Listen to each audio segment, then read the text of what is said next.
নমস্কার বন্ধুরা, শিবানী কিচেনে আপনাদেরকে স্বাগত। আজকে আমি সুজির ভাজা পুর পিঠা করব। দেখুন আমি কিভাবে করি। কড়াইটা গরম হয়ে গেছে, কড়াইতে একটুখানি ঘি দিয়ে দিলাম, গাওয়া ঘি। এই দেখুন সুজি দিয়ে দিচ্ছি। এটাকে আমি প্রথমে ভেজে নেব। এই দেখুন এইভাবে সুজিটা ভাজা হয়ে গেছে।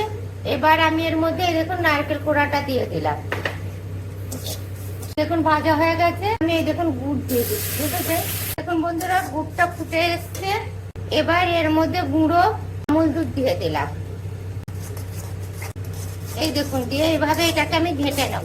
বন্ধুরা সামান্য একটুখানি লবণ দিয়ে দিলাম। এখন পুরটা হয়ে গেছে, এবার এটাকে আমি নামিয়ে নিই। এখন বন্ধুরা পুরের কড়াতে 1 গ্লাস জল দিয়ে দিলাম, পরিমাণ মতন লবণ দিলাম। এখন বন্ধুরা আমুল দুধ গুলে দিয়ে দিচ্ছি, দিয়ে এইভাবে ঘেঁটে নেব। বন্ধুরা ভাজা পিঠা বানানোর জন্য সুজিটা দুধের মধ্যে দিয়ে গুলে নিচ্ছে, দেখেছেন? এইভাবে দেখুন বন্ধুরা হয়ে গেছে। এবার এটাকে আমি নামিয়ে নিচ্ছি, দেখেছেন? এই দেখুন বন্ধুরা আঁথালটা হয়ে গেছে। এবার আমি কিছুটা আঁথাল নিয়ে নিলাম।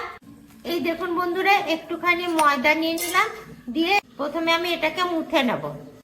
এই দেখুন বন্ধুরা এরকম ছোট্ট ছোট্ট করে এবার লেই কেটে নেব। দেখুন একটুখানি ময়দা দিয়ে দিলাম, দিয়ে এটাকে একটা খোল তৈরি করে নেব। এই দেখুন দিয়ে এই যে সুজি আর নারকেলের পুরটা বানিয়েছি গুড় দিয়ে, এর মধ্যে দিয়ে দিলাম। দিয়ে এই খোলটাকে সেই পুর পিঠার মতন বন্ধ করে দিলাম। দেখেছেন কি সুন্দর হয়েছে? আপনারাও প্রথমে এইভাবে করবেন। বন্ধুরা কি সুন্দর পুলি পিঠাগুলো হয়ে গেছে। এবার এগুলোকে আমি ভাজবো। এখন বন্ধুরা তেলটা গরম হয়ে গেছে, পুলিগুলো ছেড়ে দিলাম। দেখুন বন্ধুরা সুজির পুলি পিঠা কি সুন্দর ভাজা হচ্ছে, দেখেছেন? কি সুন্দর ভাজা হয়েছে, দেখেছেন? এবার এগুলোকে আমি তুলে নিচ্ছি।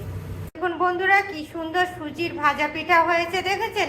আপনারাও ঠিক এইভাবে সুজির ভাজা পিঠা করবেন, দেখবেন দারুণ খেতে লাগছে। আর আমার এই রেসিপিটা আপনাদের যদি ভালো লাগে তবে লাইক করবেন, কমেন্ট করবেন, শেয়ার করবেন। Thank you.